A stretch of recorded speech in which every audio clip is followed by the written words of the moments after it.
السلام علیکم ورحمۃ اللہ وبرکاتہ. سبحان اللہ بحمدہ عدد خلقہ ورضا نفسہ وزنۃ عرشہ مداد کلمات. سبحان اللہ بحمدہ سبحان اللہ العظیم. تیسرا پارہ ہے سورۃ آل عمران اور اس کی آیت نمبر 86. دعا پڑھ لیتے. اعوذ باللہ من الشیطان الرجیم. رب اشرح لی صدری ویسر لی امری واحلل عقدۃ من لسانی یفقہوا قولی. رب زدنی علما رب یسر ولا تعسر وتمم بالخیر وبک نستعین. اللهم صل على محمد وعلى آل محمد كما صليت على إبراهيم وعلى آل إبراهيم إنك حميد مجيد. اللهم بارك على محمد وعلى آل محمد كما باركت على إبراهيم وعلى آل إبراهيم إنك حميد مجيد. أعوذ بالله من الشيطان الرجيم. كيف يهدي الله قوما كفروا بعد إيمانهم وشهدوا أن الرسول حق وجاءهم البينات واللہ لا یہدی القوم الظالمین.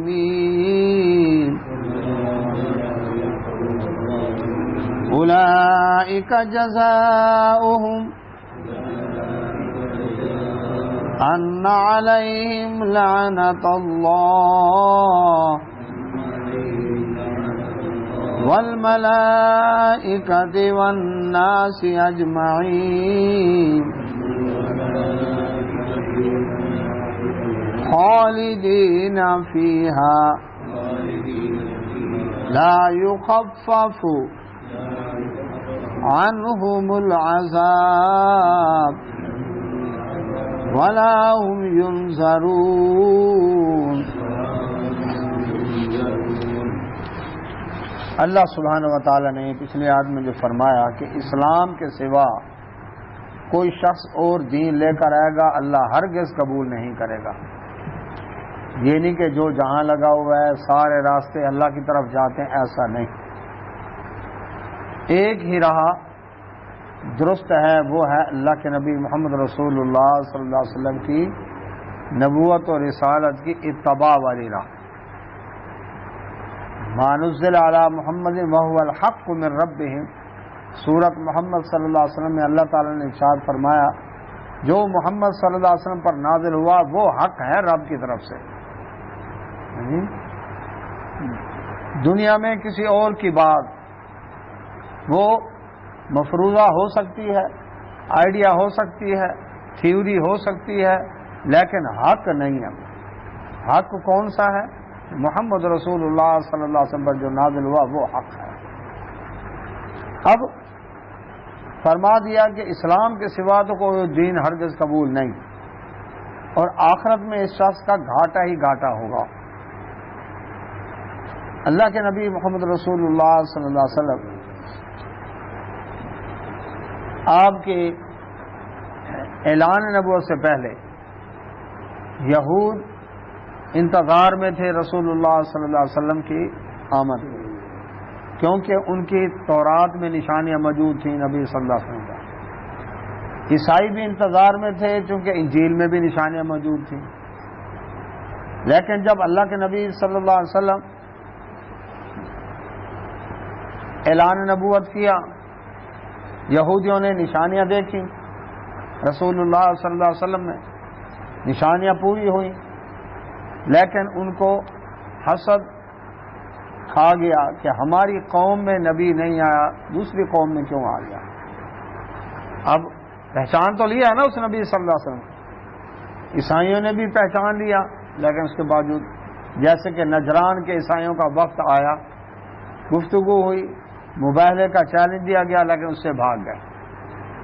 یہود کے علماء آئے اللہ کے نبی صلی اللہ علیہ وسلم خدمت میں، کہنے لگے اگر آپ 4 باتوں کا جواب دے دیں تو ہم آپ کا کلمہ پڑھ لیں گے، اور ان باتوں کا جواب نبی کے سوا کوئی نہیں دے سکتا۔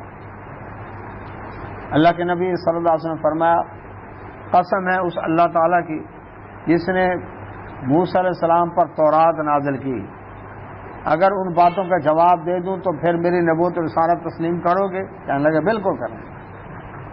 پہلا سوال کیا انہوں نے، کہنے لگے جی بات یہ ہے، یہ بتائیں کہ عورت کا پانی اور مرد کا پانی ماذا تولید میں اس کا رنگ کا فرق واضح کریں۔ دوسرا، کبھی لڑکا پیدا ہوتا ہے کبھی لڑکی پیدا ہوتی ہے، اس کی وجہ کیا ہے؟ یہ نر اور مادہ جو جنس کا تعین ہوتا ہے، اس کی وجہ کیا ہے؟ رسول اللہ صلی اللہ علیہ وسلم فرمایا ایمان لاؤ گے؟ اگر جواب دے دیا جی لائیں گے، قسم کھائی۔ اللہ کے نبی صلی اللہ علیہ وسلم نے فرمایا کہ مرد کا پانی سفید ہوتا ہے، گاڑھا ہوتا ہے، عورت کا پانی پتلا اور پیلا ہوتا ہے، زردی مائل ہوتا ہے۔ کہنا جی بالکل ٹھیک ہے۔ آپ صلی اللہ علیہ وسلم نے فرمایا جب مرد کا پانی غالب آتا ہے تو اللہ تعالیٰ لڑکا پیدا کرتا ہے، جب عورت کا پانی غالب آتا ہے تو لڑکی پیدا ہوتی ہے۔ کہتے ہیں جی بالکل ٹھیک ہے۔ دوسرا سوال اللہ کے نبی صلی اللہ علیہ وسلم سے کیا کہ امی نبی کی نشانی کیا ہے، اور جو آخر زمانے میں نبی آنا ہے اس کی نشانی کیا ہے؟ رسول اللہ صلی اللہ علیہ وسلم نے فرمایا جواب دے دوں تو مان لو گے؟ جی مانیں گے۔ فرمایا وہ امی نبی اس کی آنکھیں سوتی ہیں لیکن دل جاگتا ہے۔ کہنے لگا بالکل ٹھیک جواب دیا۔ رسول اللہ صلی اللہ علیہ وسلم نے فرمایا کہ میری آنکھیں سوتی ہیں لیکن دل جاگتا ہے۔ تیسرا سوال اللہ کے نبی صلی اللہ علیہ وسلم سے کیا کہ یعقوب علیہ السلام نے اپنے اوپر کوئی چیزیں حرام کی تھی، وہ کون سی تھی؟ اب رسول اللہ صلی اللہ علیہ وسلم نے فرمایا کہ وہ بیمار ہوئے تھے۔ کون؟ یعقوب علیہ السلام، جن کا لقب اسرائیل تھا۔ بیمار ہوئے، بیمار ہونے کا ذرا دورانیہ بڑھ گیا، انہوں نے منت مانی اے اللہ مجھے شفا دے تو میں اپنی کو پسندیدہ چیز جو ہے وہ چھوڑ دوں گا۔ انہوں نے نظر مانی، اللہ نے شفا دی۔ ان کی پسندیدہ چیز تھی اونٹ کا گوشت اور اونٹ کا دودھ، اونٹنی کا دودھ۔ تو اللہ تعالیٰ نے جب شفا دی، انہوں نے وہ نظر پوری کرتے ہوئے وہ گوشت بھی چھوڑ دیا اور دودھ بھی اونٹنی کا چھوڑ دیا۔ کہنے لگے جی بالکل ٹھیک ہے، جواب صحیح دیا۔ چوتھا سوال کہنے لگے جی بس آپ یہ بتا دیں تو پھر ہم آپ کے ہیں۔ کہنے لگے جی فرشتوں میں سے کون سا فرشتہ آپ کا دوست ہے؟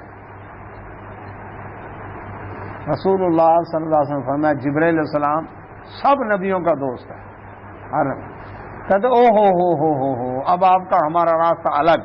بہانہ دیکھیں تو خالق صاحب کہنے لگے جبرائیل تو ہمارا دشمن ہے، یہود قوم کے اوپر کتنے عذاب لے کر آیا۔ اگر جبرائیل آپ کا دوست نہ ہوتا نا، میکائیل علیہ السلام آپ کے دوست، وہ یہودی میکائیل علیہ السلام کے ساتھ زیادہ دوستی رکھتے ہیں، وہ اگر آپ کے دوست ہوتے تو ہم آپ کو مانتے، لہذا اب آپ کی اور ہماری راہیں الگ الگ ہیں۔ اس کا جواب اللہ تعالیٰ نے اور جگہ دیا کہ اے نبی صلی اللہ علیہ وسلم فرما کہ قل من کان عدوا لجبریل، کہ جو شخص جبریل علیہ السلام کا دشمن ہے، میکائیل علیہ السلام کا دشمن ہے، جبریل علیہ السلام نے تو اللہ کے حکم سے آپ کے قلب اطہر کے اوپر قرآن نازل کیا، کوئی بھی فرشتہ اپنی مرضی تو کرتا نہیں ہے۔ تو اب یہ کہنا ہے کہ یہ فرشتہ جب عذاب لے کر آیا ہے تو وہ بھی اللہ کے حکم سے لے کر آیا، تمہارے کرتوت ہی ایسے تھے، اب اس کا تو قصور نہیں ہے اس کے اندر۔ تو اب اس طرح سے انہوں نے حق کو پہچان کر بھاگ گئے، ایمان نہیں لائے۔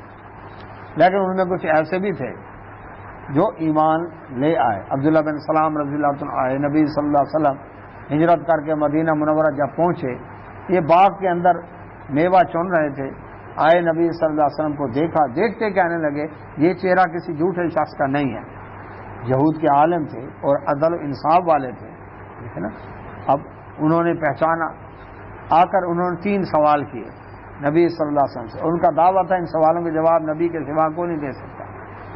اللہ کے نبی صلی اللہ علیہ وسلم, پہلا سوال یہ ہے کہ قیامت کی بڑی آخری نشانی کون سی ہوگی؟ بڑی آخری نشانی. نبی صلی اللہ علیہ وسلم فرمایا وہ آگ نکلے گی جو لوگوں کو دھکیل کر ملک شام کی طرف لے جائے گی. اب دیکھیں اس سوال کے جواب مستقبل کی بات ہے نا, نبی کے کہنے کا بالکل ٹھیک جواب. دوسرا سوال, اللہ کے نبی صلی اللہ علیہ وسلم, یہ بچہ کبھی ماں کی شکل پر ہوتا ہے کبھی باپ کی شکل پر ہوتا ہے, اس کی وجہ کیا ہے؟ تو آپ صلی اللہ علیہ وسلم فرمایا جب باپ کا پانی غالب آتا ہے تو یہ اپنے باپ کی شکل و شبہات, دادا وغیرہ ان کے اس کے شبہات پر ہے. کہتے ہیں اس کا جو ناک ہے دادا سے ملتی ہے, یہ چاچا سے ملتا ہے.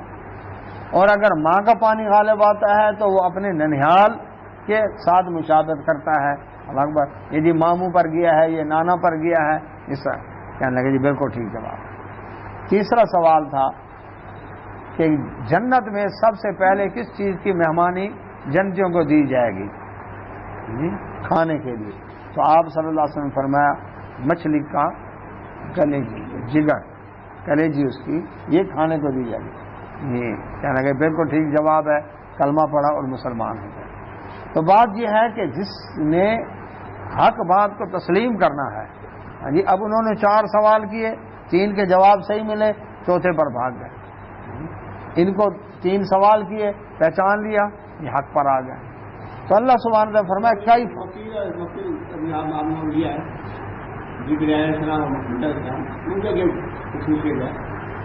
جبرائیل علیہ السلام, ہاں میکائیل علیہ السلام, ہاں میکائیل علیہ السلام کی ڈیوٹی جو ہے وہ اللہ تعالیٰ نے بادلوں پر لگائی ہے.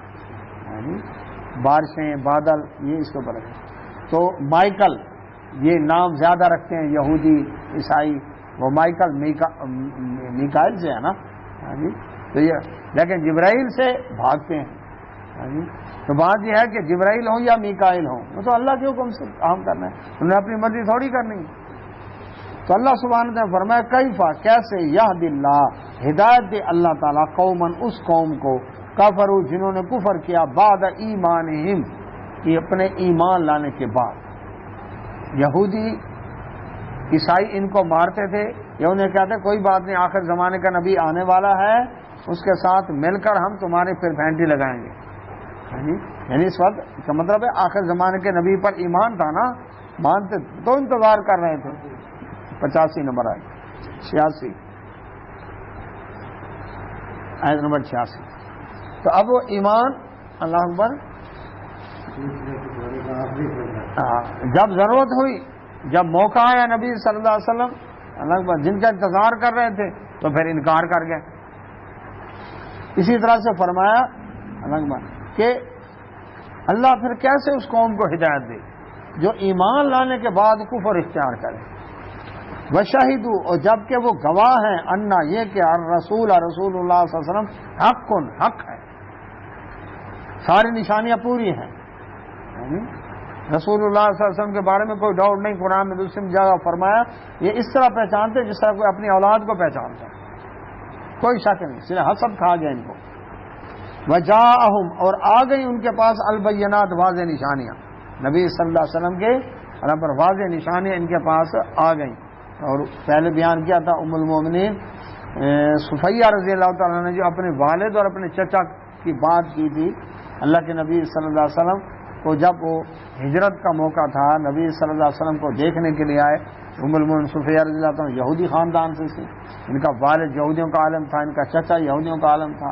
فرماتی ہیں کہ میرا باپ اور میرا چچا دونوں گئے نبی صلی اللہ علیہ وسلم کو دیکھنے کے لیے. جب واپس آئے کمرے میں بیٹھے تھے, آپس میں گفتگو کر رہے تھے, میں نے گزرتے ہوئے میں نے بات سنی. میرا باپ کہتا ہے ہاں جی یہ وہی نبی ہیں جن کی تورات میں نشانی ہے؟ کہا جی بالکل وہی ہے، کوئی شک و شبہ تو نہیں؟ کہتا ہے بالکل نہیں۔ پھر کیا ارادہ ہے؟ بھائی نے بھائی سے پوچھا، کہنے لگا اللہ کی قسم جب تک زندہ ہوں مخالفت کرتا رہوں گا۔ وجہ کیا؟ وجہ یہ ہے ہماری قوم میں جو نہیں ہے، بنی اسرائیل میں نہیں ہے، بنی اسماعیل میں آ گیا۔ اب نبی کو پہچان لیا نا، نشانیاں آ گئیں، رسول اللہ صلی اللہ علیہ وسلم کے حق ہونے کا پتہ چل گیا، اب کیا کفر، تو پھر اللہ کیسے ہدایت دے اس قوم کو؟ جان بوجھ کر رہے ہیں کفر۔ تو اللہ سبحانہ تعالیٰ فرماتے ہیں واللہ، اور اللہ تعالیٰ لا یہدی، نہیں راہ دکھاتا القوم الظالمین، ظالم قوم کو۔ یہ ظالم ہے، ان کو جان بوجھ کر پتہ ہے ان کو حق کا، لیکن اس کے باوجود چھپا رہے ہیں۔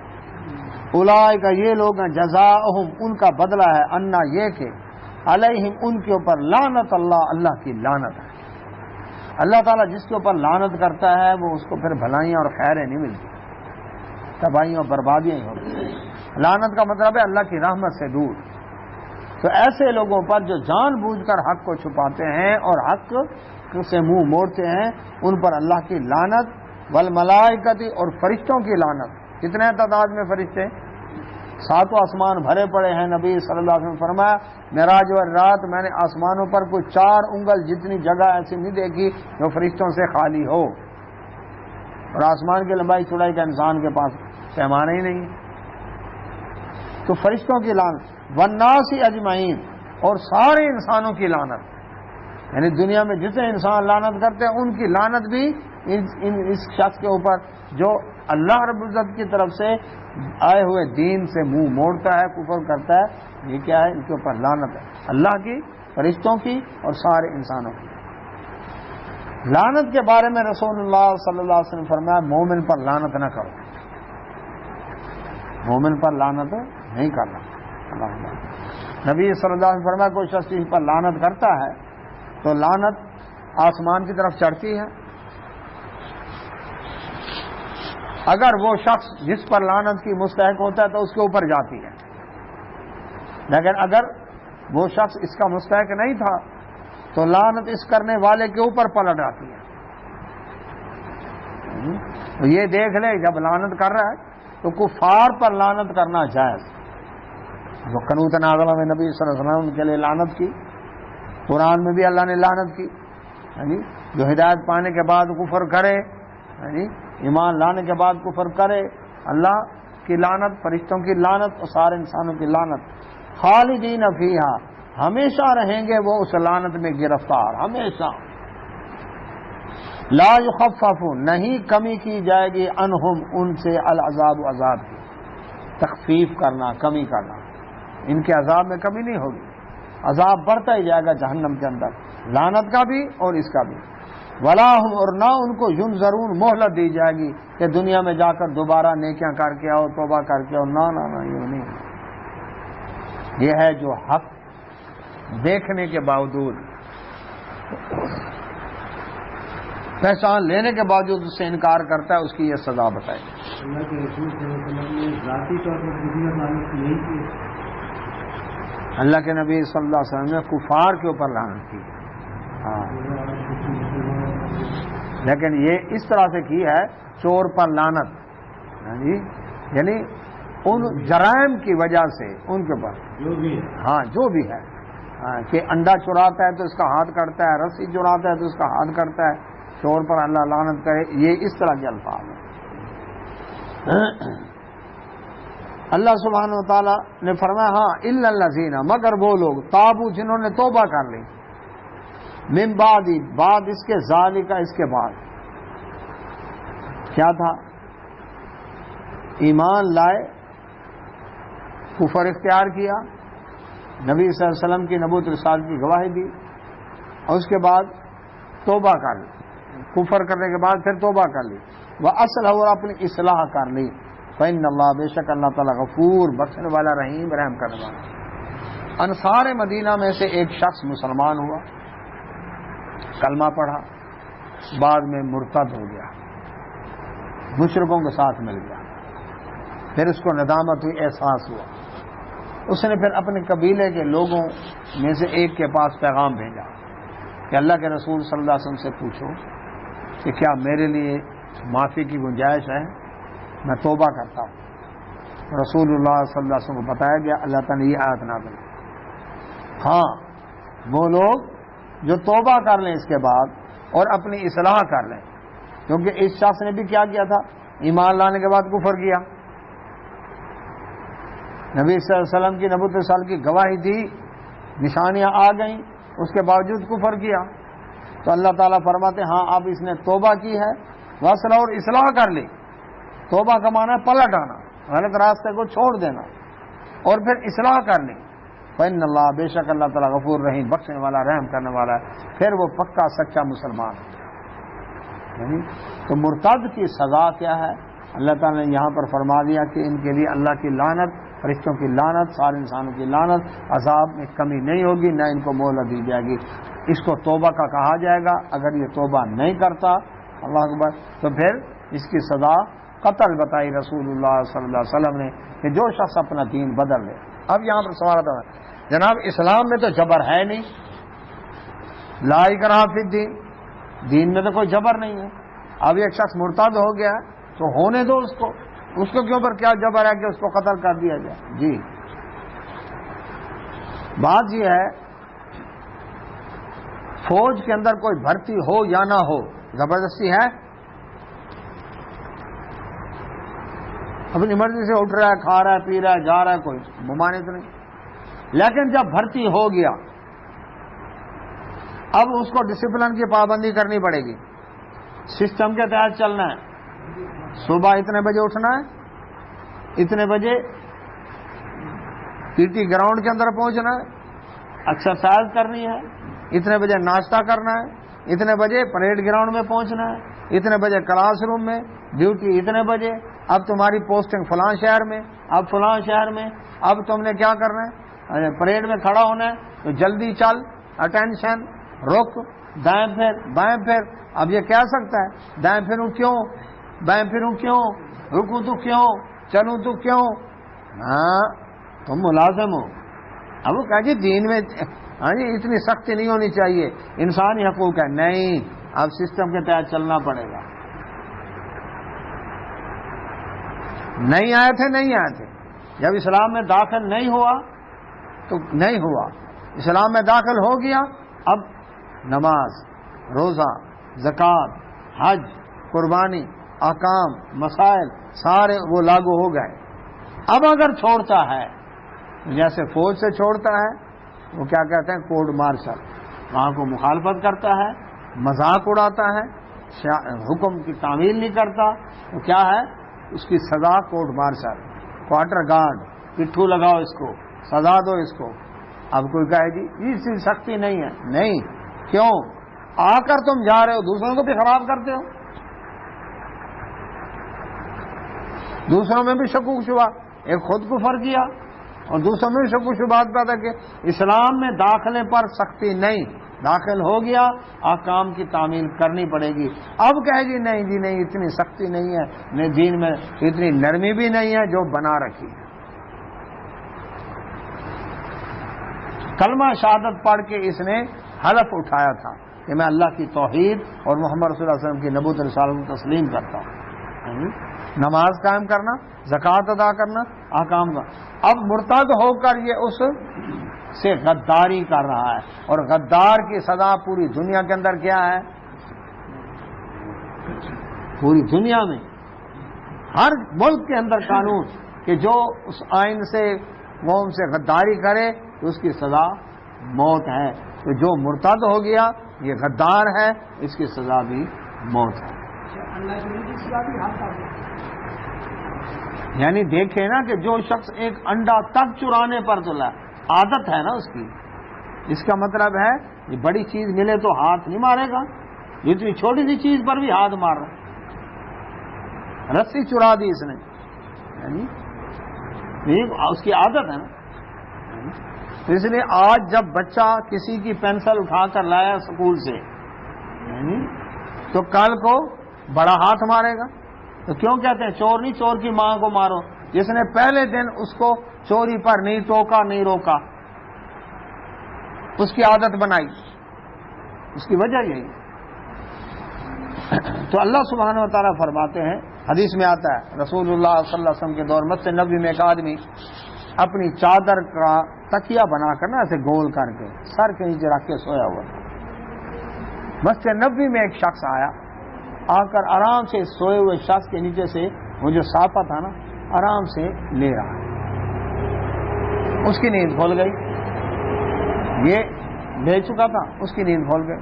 اس نے اس کو پکڑا، نبی صلی اللہ علیہ وسلم کی خدمت میں لے آیا۔ اللہ کے نبی سے اس نے چادر چرائی ہے میری، اگر میں اس کا ہاتھ کاٹو۔ جب ہاتھ کاٹنے کے بعد وہ شخص کہنے لگا جس کی چادر تھی جو سویا ہوا تھا، اللہ کے نبی صلی اللہ علیہ وسلم میرا ارادہ اس کے ہاتھ کٹوانے کا نہیں تھا، میں تو آپ کو چلو سزا دیں گے کہ اس کو پنشمنٹ کریں گے۔ آپ نے فرمایا میرے پاس آنے سے پہلے اگر صلح کر لیتے تو تھی، جب عدالت میں آ گیا مقدمہ اب سزا ملے گی۔ اس کا ہاتھ کاٹا گیا۔ اب دیکھنا جو مسجد نبوی کا احترام نہیں، اس کو وہاں چوری سے باز نہیں آ رہا، پھر سویا ہوا شخص ہے، اتنی دیدہ دلیری، ایک ہے کہ بندہ ہے نہیں چل اٹھا لی، اتنی دیدہ دلیری اس کے حوصلے کی بات ہے نا۔ سوئے ہوئے آدمی کے سر کے نیچے سے صافہ نکال رہا ہے۔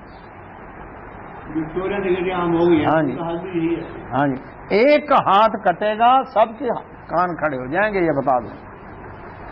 یورپ کے اندر علامہ اقبال کو ان کے دوست نے کہا کہ اسلام میں یہ جو چور کے ہاتھ کاٹنے والی سزا ہے نا بڑی غیر مہذب سزا ہے، انسان ہے اچھا بھلا اس کا ہاتھ کاٹ دیا جائے۔ تو پتہ کیا جواب دیا؟ انہوں نے کہا چوری کرنا مہذب لوگوں کا کام ہے، کر کیا رہا ہے؟ تو ایک کا ہاتھ کٹے گا سارے درست ہو جائیں گے۔ اللہ اکبر۔ تو کیا فرمایا؟ ان الذین، بے شک وہ لوگ، کافروا جنہوں نے کفر کیا، بعد ایمانہم، ایمان لانے کے بعد کفر کیا، پہلے ایمان لائے پھر کفر کیا، ثم پھر ازدادوا، زیادہ بڑھتے چلے گئے، کفرن، کفر میں، توبہ نہیں کی، اصلاح نہیں کی، کفر پر بھی دوسروں کو بھی خراب کر رہے ہیں۔ فرمایا لن تقبل، ہرگز قبول نہیں کی جائے گی توبہ تم ان کی توبہ، کب؟ جب مرنے کے قریب پہنچے گے۔ کفر، اسلام قبول کیا پھر کفر کیا، پھر اس کفر کے اندر بڑھتے بڑھتے بڑھتے یہاں تک کہ موت کا وقت آ گیا۔ اب اس کو احساس ہوا ہو میں توبہ کروں، فرمایا اب توبہ نہیں۔ نبی صلی اللہ علیہ وسلم فرمایا جب موت کا فرشتہ نظر آ جائے توبہ کا دروازہ بند، جب سکرات لگ جائے، سکرات کب لگتی ہے؟ جب موت کا فرشتہ آتا ہے، توبہ کا دروازہ بند۔ جب سورج مغرب سے طلوع ہوگا توبہ کا دروازہ بند، جب دجال ظاہر ہوگا توبہ کا دروازہ بند، اس سے پہلے پہلے توبہ ہے لیکن اس وقت بند۔ یہ اس کے بارے میں فرمایا واولئک، یہ لوگ ہیں ہم الضالون، جو گمراہ ہیں، بھٹکے ہوئے ہیں۔ کہ اچھا ایک وہ تھا ایمان لایا پھر کفر کیا لیکن احساس ہوا توبہ کر لی، اصلاح کر لی، توبہ قبول۔ ایک وہ ہے ایمان لایا پھر کفر کیا، کفر میں بڑھتے بڑھتے موت کا وقت آیا، اب توبہ کی، قبول نہیں۔ اس کے بعد ان الذین، بے شک وہ لوگ، کفروا جنہوں نے کفر کیا، وماتوا، اور ان کی موت آئی اس حال میں کہ وہم کفار، وہ تھے ہی کافر، کفر کی حالت، انہوں نے موت کے بعد بھی توبہ نہیں کی، کفر کی حالت میں موت آئی۔ فرمایا فلن یقبل، ہرگز قبول نہیں کیا جائے گا، من احدہم، ان میں سے کسی ایک سے بھی، ملء الارض، زمین بھر کر، ذهبا، سونا، ولو، اگرچہ افتدا بھی، وہ فدیے میں دے دے اس کو، روئے زمین پر سونے کے انبار لگا دیے جائے، پہاڑ کھڑے کر دیں، کتنا سونا ہوگا جی؟ پورا کرہ ارض سونے سے بھر دیا جائے، گولڈ، خربوں ٹن۔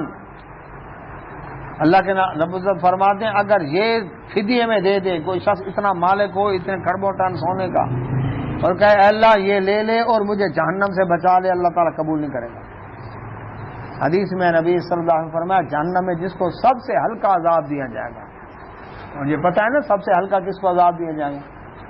نبی صلی اللہ علیہ وسلم نے فرمایا میرے چچا ابو طالب کو سب سے ہلکا عذاب کہ آگ کی 2 جوتیاں پہنائی جائیں گی جن کی تپے سے سر ایسے کھولے گا جس طرح ہنڈی آگ پر کھولتی ہے۔ اللہ تبارک و تعالی اس کو جہنم سے نکال کر پوچھیں گے یہ بتا کہ اگر روئے زمین جتنا سونا تمہیں مل جائے اور تم وہ دے کر فدیے میں اگر اپنے آپ کو چھڑانا چاہو جہنم کی آگ سے تو وہ سونا دے دو گے؟ کہنے لگا اللہ میں دے دوں گا۔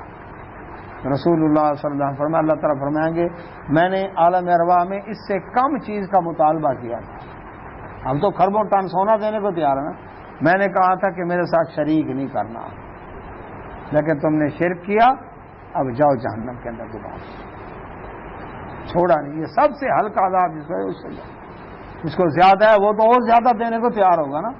اللہ ہمیں عافیت میں رکھے، اللہ میں معفو کرنا۔ تو یہاں پر فرمایا اولئک یہ لوگ ہیں لہم ان کے لیے عذاب علیم دردناک عذاب ہے، وما لہم اور نہیں ہوگا ان کے لیے من ناصرین کوئی مددگار۔ رسول اللہ صلی اللہ علیہ وسلم کو آ کر بتایا گیا کہ آپ کا چچا آخری وقت ہے بیمار ہے، آپ گئے، حدیث کے اندر ہے، صحیح بخاری میں کتاب اللہ اکبر قصہ ابی طالب باقاعدہ باب ہے۔ اللہ کے نبی صلی اللہ علیہ وسلم گئے تو وہاں پر ابو جہل اور امیہ بن خلف اور یہ بڑے بڑے سردار بیٹھے تھے۔ رسول اللہ صلی اللہ علیہ وسلم فرمایا چچا کلمہ پڑھ دو۔ وہ کفار کے سردار کہنے لگے ابو طالب کیا موت کے ڈر سے لوگ تانا دیں گے، موت کے ڈر سے اپنے باپ عبد المطلب کا دین چھوڑ گیا ابو طالب؟ نبی صلی اللہ علیہ وسلم چچا کان میں پڑھ لو۔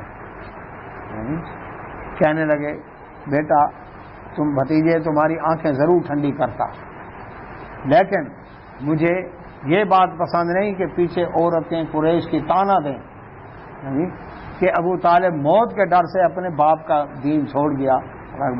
حدیث میں ابا ان یقول لا الہ الا اللہ، اس نے لا الہ الا اللہ کہنے سے انکار کر دیا۔ صاف الفاظ ہیں۔ نبی صلی اللہ علیہ وسلم بڑے غم زدہ واپس آئے۔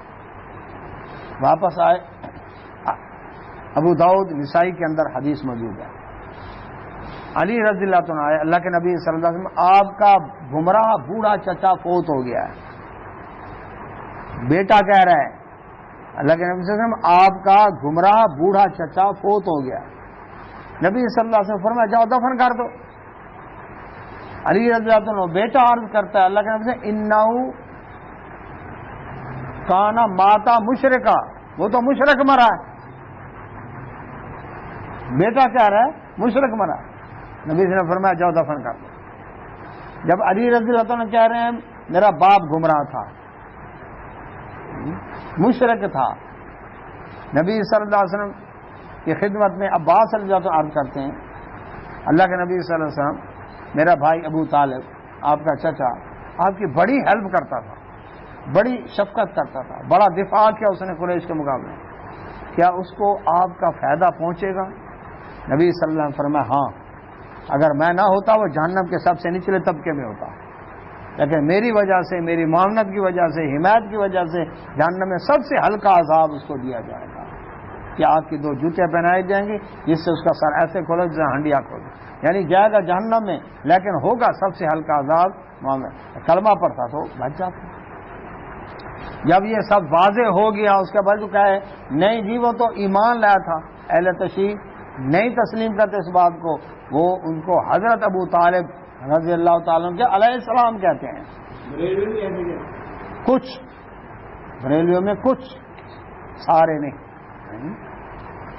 جب کہ وضاحت ہو گئی نبی صلی اللہ علیہ وسلم کی حدیث آ گئی انک لا تہدی من احببت ولکن اللہ یہدی من یشاء، آیت کا شان نزولی وہی ہے۔ یہ ان کے اعلیٰ حضرت احمد رضا خان بریلی نے کنز الایمان ترجمہ کے اندر جن کی تشریح ان کے مولانا نعیم الدین مراد آباد نے کیا، اس کے اندر وضاحت موجود ہے۔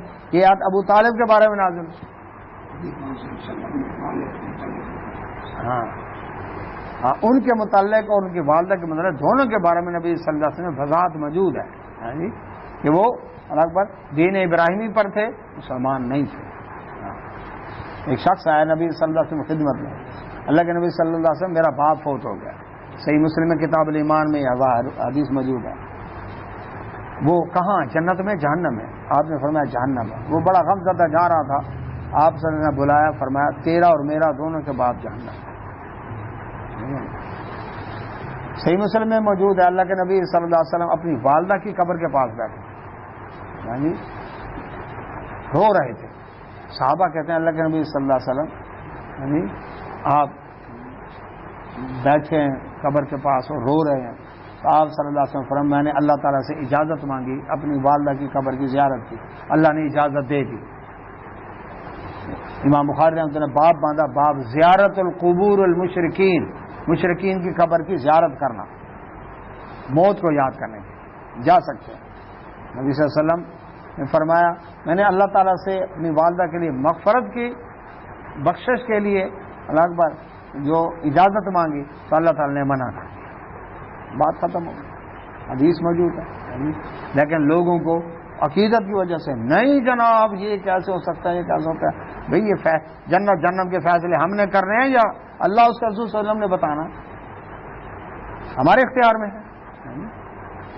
جو جہنمی ہے اس کے بارے میں کہتے ہیں نہیں جنتی ہے، جس کے بارے میں فرما دیا کہ ابو طالب ہلکا عذاب دیا جائے گا جہنم میں، آگ کی 2 جوتیاں پہنیں۔ ابراہیم السلام کے باپ آذر کے بارے میں نبی صلی اللہ علیہ وسلم واضح کر دیا، بجو بنا کر جہنم میں ڈالا جائے گا۔ وہ آذر بھی جنتی کہہ رہے ہیں، اس کو ابو طالب کو بھی جنتی کہہ رہے ہیں، اور جن کے بارے میں اللہ اکبر اللہ کے نبی صلی اللہ علیہ وسلم نے بشارتیں دی، وہ صحابہ کرام رہے اجمعین ان کو نعوذ باللہ کہہ رہے ہیں جن جہنمی ہیں۔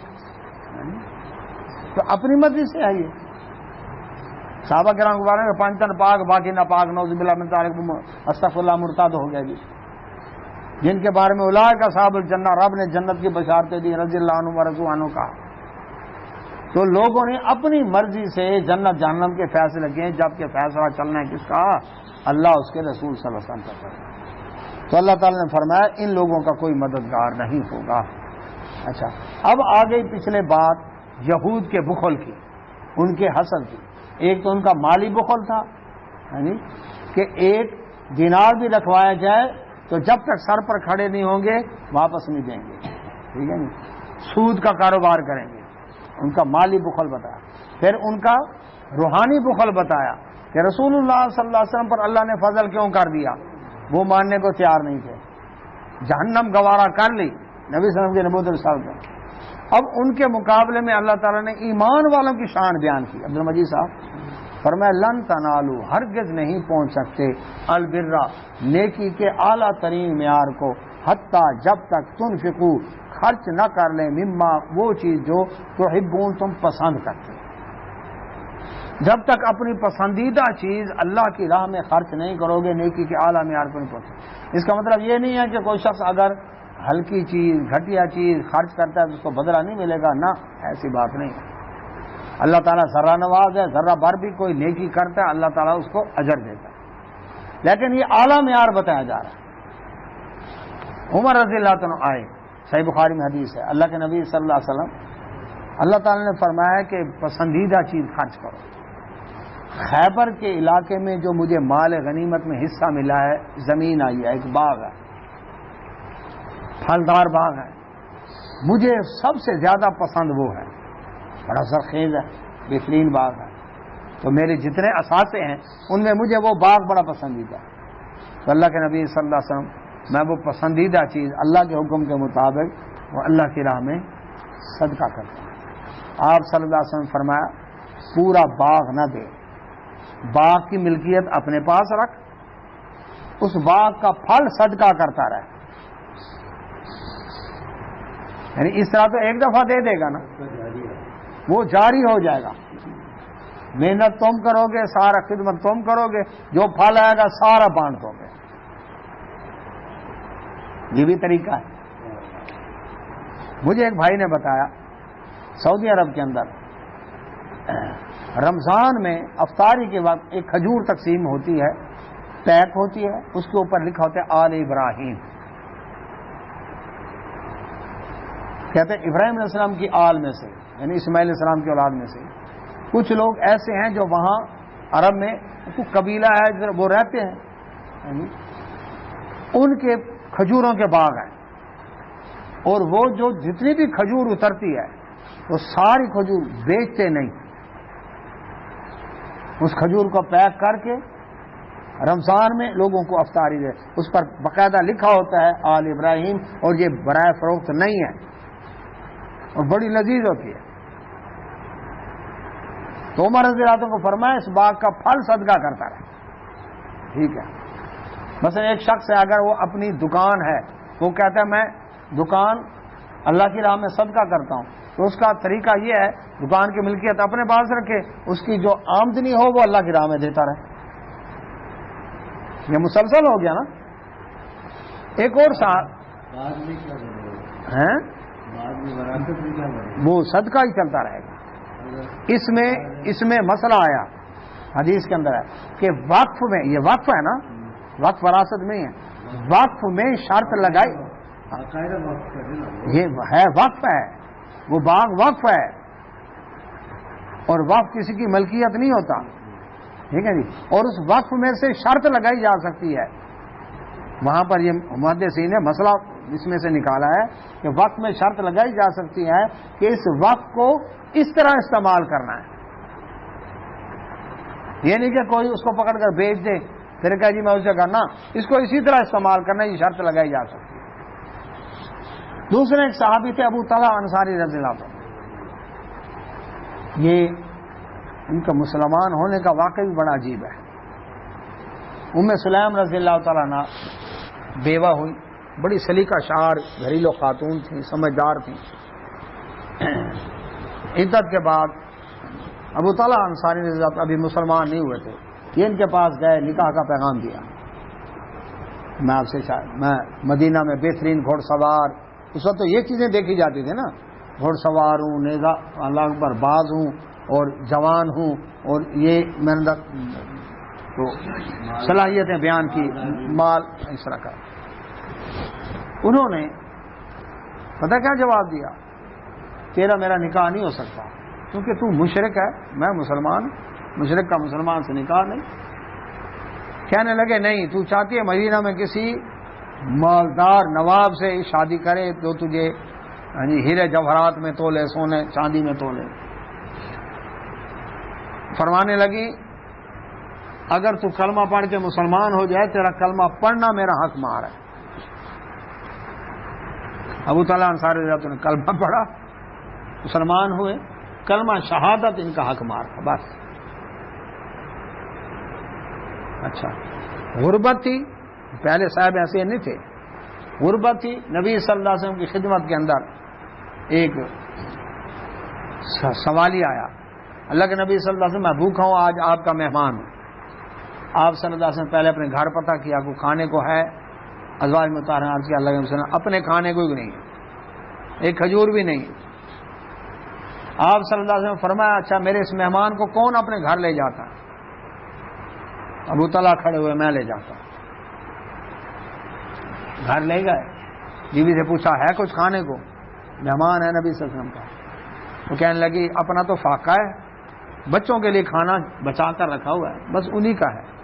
فرمانے لگے بچوں کو بہلا پھسلا کے سلا دے، اور وہ کھانا لے آنا نبی صلی اللہ علیہ وسلم کا مہمان ہے، ابھی پردے کا حکم نہیں آیا تھا۔ اب مہمان کہے گا جی آپ بھی ساتھ کھانا کھاؤ، ایک آدمی کا کھانا ہے، میں نے ساتھ کھانا شروع کر دیا تو مہمان بھوکا رہ جائے گا۔ تم ایسے کرنا چراغ ٹھیک کرنے کے بہانے بجھا دے، بڑا مشہور واقعہ، اسکول میں سلیبس کی کتابوں میں بھی آیا تھا۔ تو انہوں نے چراغ ٹھیک کرنے کے بہانے بجھا دیا، گھر والی نے، مہمان نے کہا جی ہاں کھائے، یہ خالی منہ ہلاتے رہے۔ اللہ نے آرٹ سے آیتیں نازل کی کہ ایسے بھی ہیں توسرون علی انفسہم، جو اپنے نفس پر دوسروں کو ترجیح دیتے ہیں۔ یہ آج قیامت تک پڑھی جائے گی قرآن میں کہ نہیں؟ پھر اللہ نے اچھا پھر ان کا یہ ہوا، ایک دفعہ ایسا ہوا کہ ان کا بیٹا فوت ہو گیا، یہ گھر آئے، ابھی بیوی کا حوصلہ دیکھیں، حالانکہ عورت ذات کمزور دل ہوتی ہے جی، لیکن بیوی کا حوصلہ دیکھیں، بیوی نے اپنے بچے کی میت کو چھپا دیا،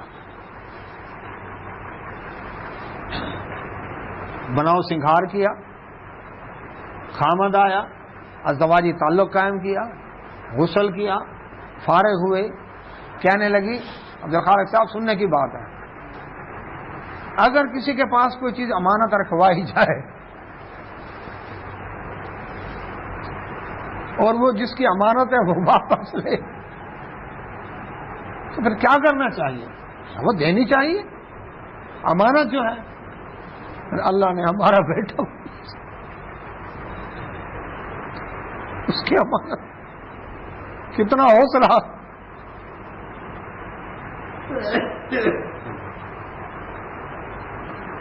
اتنا حوصلہ مجھے پہلے کیوں نہیں بتایا؟ میں نے کہا تھکے ہارے آئے ہوں گے، پریشان ہوں گے، لہذا میں نے آپ کو پریشان نہیں کیا۔ یہ بیوی کا حوصلہ کہ گھر خامد کو اس طرح سے رکھ دیا۔ ابو طلحہ انصاری ان کا بیٹا تھا۔ اچھا، اب اللہ نے بعد میں وہ برکت ڈالی، مسجد نبوی کے سامنے ان کا باغ تھا کھجوروں کا سب سے بڑا، اور اس میں اللہ کے نبی صلی اللہ علیہ وسلم بھی تشریف لے جایا کرتے تھے، اس باغ میں سے پانی بھی پیتے تھے، بڑا لذیذ پانی تھا۔ جب یہ آیت نازل ہوئی ابو طلحہ کہنے لگے اللہ کے نبی صلی اللہ علیہ وسلم یہ بھی رہا والا جو باغ ہے نا مسجد نبی کے سامنے، مجھے یہ بڑا پسند ہے، میں اللہ کی راہ میں صدقہ کرتا ہوں، پسندیدہ چیز ہے۔ اللہ کے نبی صلی اللہ علیہ وسلم نے فرمایا ماشاءاللہ بڑا نفع بخش جی صدقہ کیا ہے، اس طرح کر تیرے چچا کے بیٹے غریب ہیں ان کو دے دے۔ عرض کیا میں نے دے دیا، آپ جس کو مرضی دے دیں۔ انہوں نے اپنے یعنی سب سے پہلے رشتہ داروں میں غریبوں کو دیکھنا چاہیے نا، انہوں نے وہ باغ ان کو دے دیا۔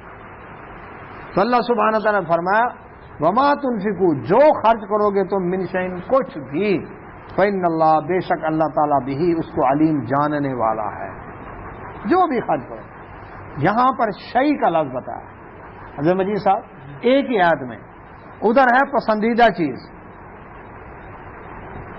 جو دو گے، اور ساتھ ہی فرما دیا اگر کوئی شخص اپنی پسندیدہ چیز نہیں دے رہا تو کوئی بھی شے جو خرچ کر رہا ہے ذرہ برابر بھی، تو اللہ تبارک و تعالیٰ کے علم میں ہے، اللہ اس کو بھی اجر دے گا، لیکن وہ میکسیمم بتایا، اعلیٰ ترین معیار بتایا کہ اعلیٰ ترین درجے کو پہنچ سکتا ہے، لیکن جو ذرہ برابر خرچ کرے گا اللہ اس کا بھی اجر دے گا۔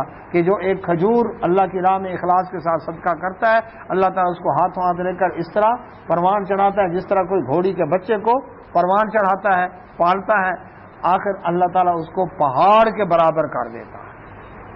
تھا ایک کھجور اور ہو گئی اور پہاڑ کے برابر، تو کتنا اللہ تعالیٰ کے اجر۔ اللہ سے دعا اللہ سب نے توفیق عطا فرمائے۔ واخر دعوانا الحمدللہ، سبحانک اللہم و بحمدک، اشہد ان لا الہ الا انت، استغفرک و اتوب الیک۔